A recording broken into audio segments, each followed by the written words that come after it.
menons une lutte contre les abus sexuels en milieu scolaire. Les contrevenants risquent en matière administrative la radiation. S'il n'y a pas un gendarme présent là qui quand même les surveille, dérailler ou créer du désordre, c'est vite fait. Dans le cadre de l'adoption de la charte de bonnes pratiques contre les abus sexuels, initiée par les ministères de l'enseignement maternel et primaire et celui de l'enseignement secondaire en coopération avec SIPCRE Bénin et avec le soutien de l'ambassade de l'Allemagne près le Bénin, une tournée a été effectuée ce mercredi 16 mars 2022. Conduite par le directeur de SIPCRE Bénin, accompagné de la première secrétaire chargée de la coopération de l'ambassade de la République fédérale d'Allemagne, cette tournée a commencé par une visite au ministère de l'enseignement maternel et primaire à Porto Novo. À cette étape, le point focal charte au ministère de l'enseignement maternel et primaire a présenté les activités menées dans le cadre de l'adoption de la charte de bonnes pratiques contre les abus sexuels. Il y a eu des activités qui ont été menées, des tâches qui ont été menées. La première tâche, c'était la planification ou l'élaboration d'une feuille de route sur les actions ou les dispositions pratiques à prendre dans le cadre de l'adoption de la CBP. De manière pratique, son adoption dans les écoles se fait en plusieurs étapes. La première étape, c'est que les principes et directives qui accompagnent l'arrêté du ministre sont mis à la disposition des acteurs à la base, les directeurs d'école, qui contextualisent le document dans le sens de son enrichissement. Donc le document est enrichi, il est contextualisé, et une fois le document contextualisé, les acteurs de l'école se réunissent en assemblée générale pour adopter le document. Une fois le document adopté, il faut un organe de suivi. L'organe de suivi est désigné au cours de la même assemblée générale, et cet organe prend l'appellation de comité de veille. Le comité de veille a essentiellement pour tâche la sensibilisation, la dénonciation et le suivi de la mise en œuvre de la CBP, la charte de bonnes pratiques. Après cette étape, la tournée a continué à Avancourt. Dans cette commune de Louémé, la délégation de SIPCRE Bénin a échangé avec les responsables de l'école Godlock afin de faire le suivi et de se rendre compte des difficultés de la mise en œuvre de la charte de bonnes pratiques contre les abus sexuels. Pour l'heure, il n'y a pas de cas encore graves. Mais seulement qu'il faut toujours y veiller parce que les enfants d'aujourd'hui sont ce qu'ils sont. Et s'ils ne voient pas, c'est comme on le dit bien, s'il n'y a pas un gendarme présent là qui quand même les surveille, dérailler ou créer du désordre, c'est vite fait. Parce que quand ils sont ensemble, c'est pas ce qui les anime à vouloir ou être tentés de montrer que moi je suis garçon, moi je suis fille et vouloir s'extérioriser. Donc si j'ai bien compris, vous n'aviez pas eu vraiment de cas non plus de grossesse précoce ici? Non. Non? Ok. On suppose maintenant, on dit si. C'est quoi par exemple? Si l'un de vos élèves est victime d'un abus sexuel, d'un viol par exemple, qu'est-ce que vous allez faire? Il faut d'abord avertir, c'est-à-dire donner un carton jaune à, comment on appelle, à celui avec qui cet enfant a connu cet acte de violence sexuelle. Remonter maintenant les sensibilisations jusqu'aux parents de l'intéressé qui a commis ce forfait avec nos élèves pour que les parents depuis la maison, n'est-ce pas, nous accompagnent dans la sensibilisation et commencer à dire continuer par suivre encore maintenant l'enfant pour que une pareille chose ne se reproduise. Ce que nous avait permis de connaître, à renforcer encore nos capacités, mais il reste à ce qu'on puisse restituer et permettre à chaque groupe, à chaque cible, les élèves, de savoir faire ce qui les concerne eux-mêmes, les enseignants, ainsi de suite. Quel comportement avoir pour que vraiment on puisse se prendre réellement en charge. Les parents d'élèves aussi. Donc si vous avez à nous accompagner, appui technique, comme l'a dit le directeur, pour que réellement nous puissions avoir la main. Parce qu'avant qu'on ne se prenne en charge, c'est qu'on en soit même la main.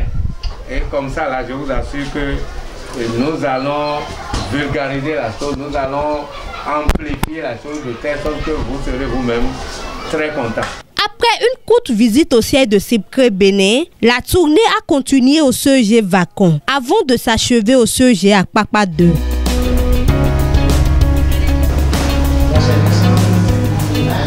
Sipcré, depuis plusieurs années, est en train de nous aider dans mes domaines. Vous avez lutté avec le ministère jusqu'à ce qu'il puisse avoir même un arrêté concernant les sanctions à infliger aux auteurs des violences sexuelles.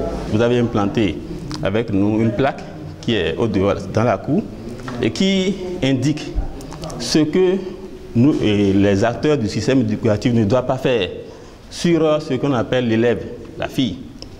Et tout le temps, nous avons toujours travaillé. Au drapeau, nous sensibilisons. Au drapeau, nous sensibilisons. Et surtout lorsque la question liée à la violence faite sur la fille nous arrive, et surtout au niveau de la surveillance, nous essayons de gérer. Nous gérons en collaboration avec le censeur, les pères éducateurs, le directeur également. Les vendeurs surtout, qui nous filent des informations.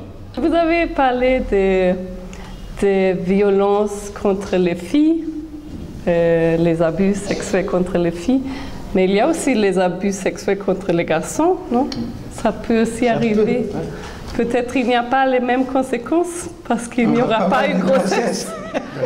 Mais quand même, je pense que c'est très important aussi de réfléchir sur cet aspect-là. Le travail à faire, ce n'est pas seulement que c'est vous qui allez vous battre pour tout ça, non.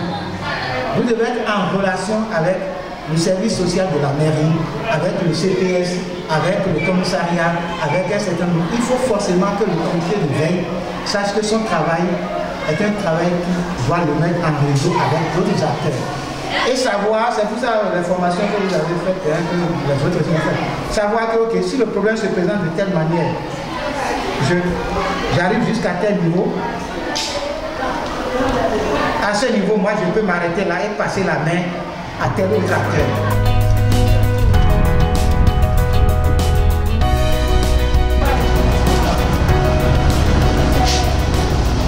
Pendant la récréation, on s'amuse et on touche la partie sensible de l'autre. Hein? On lui donne un coup sur les fesses, on est en train de s'amuser. Ou bien on se bat, on touche assez rapidement, on s'amuse.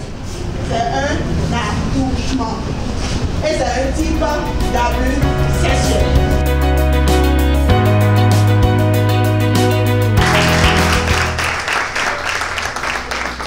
À cette étape, un atelier de formation des élèves pairs a été organisé dans le but de renforcer la protection des élèves sur la lutte contre les abus sexuels par généralisation de la charte de bonnes pratiques en milieu scolaire. Nous allons beaucoup plus observer pour voir la formation. On est là surtout pour regarder, pour observer comment ça se passe et peut-être aussi pour vous écouter surtout. Bon, on sait que vous êtes en train d'apprendre un peu plus sur la charte des bonnes pratiques.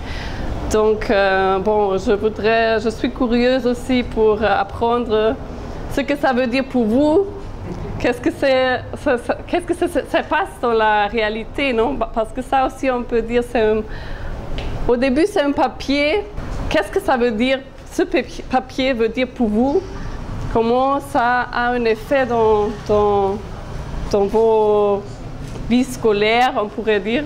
Ce que nous avons suivi jusqu'à présent est merveilleux parce que nous avons senti que l'approche qui est adoptée est une approche participative, ce qui est en adéquation avec l'approche en vigueur dans notre pays. Je trouve que cette formation est bienvenue pour nous relancer. Et je pensais, avant cette formation, revoir aussi, parce que les données ont peut-être changé, c'est depuis 2018, je pense. Donc les données ont peut-être changé. Chacun à son niveau, chaque acteur, je veux dire, va revoir les tests qui étaient ajoutés au contexte actuel. Et puis, je pense qu'il y aura une charte en bonne et due forme. Il y a des gens qui vous font de temps en temps peut-être des gestes qu'il faut faire attention aux bonnes présents, où on vous fait des compliments, on va parler tout à l'heure, où chaque fois c'est ma chérie, on vous fait des gestes, les attouchements, vous touchez les parties. Attention, il faut commencer déjà par dénoncer ce genre de comportement. Parce que c'est ce genre de comportement qui amène, qui pousse aux abus sexuels dont nous sommes en train de parler. Quand vous êtes toujours en route et que quelqu'un vient garer pour vous prendre, vous n'avez pas de moyens pour prendre des migrants. Vous n'avez pas de moto. Lui vient garer une voiture. La première fois, vous avez pu échapper. La deuxième fois, quand c'est récurrent, vous finirez par accepter. Et vous ne savez pas ce qu'il va faire de vous. Il faut bien réfléchir et dire, je suis fille, je suis femme, mais après tout, je suis homme grand H. Je dois me battre pour mon avenir.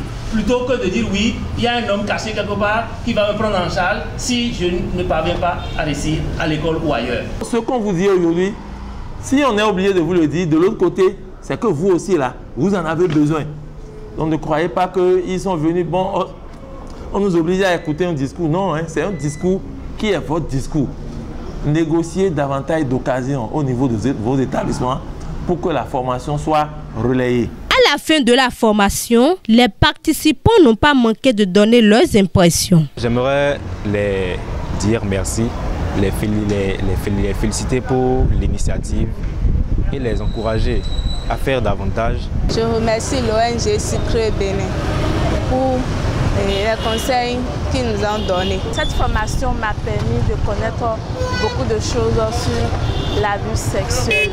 Arrivé au collège, je vais sensibiliser mes jeunes camarades à éviter les abus sexuels.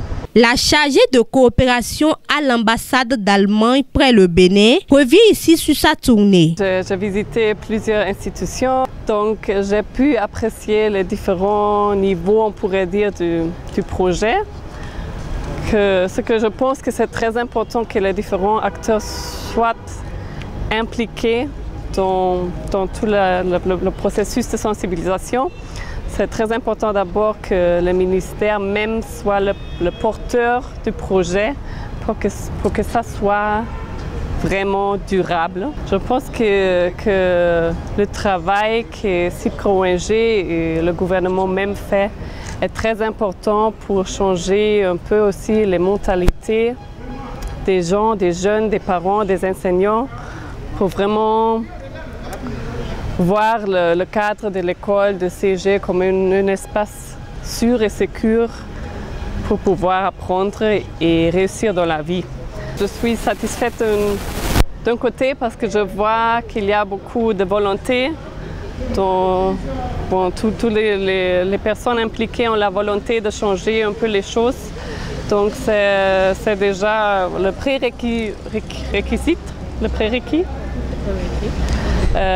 pour pouvoir changer quelque chose. Mais je vois aussi qu'il y a toujours vraiment des choses à faire que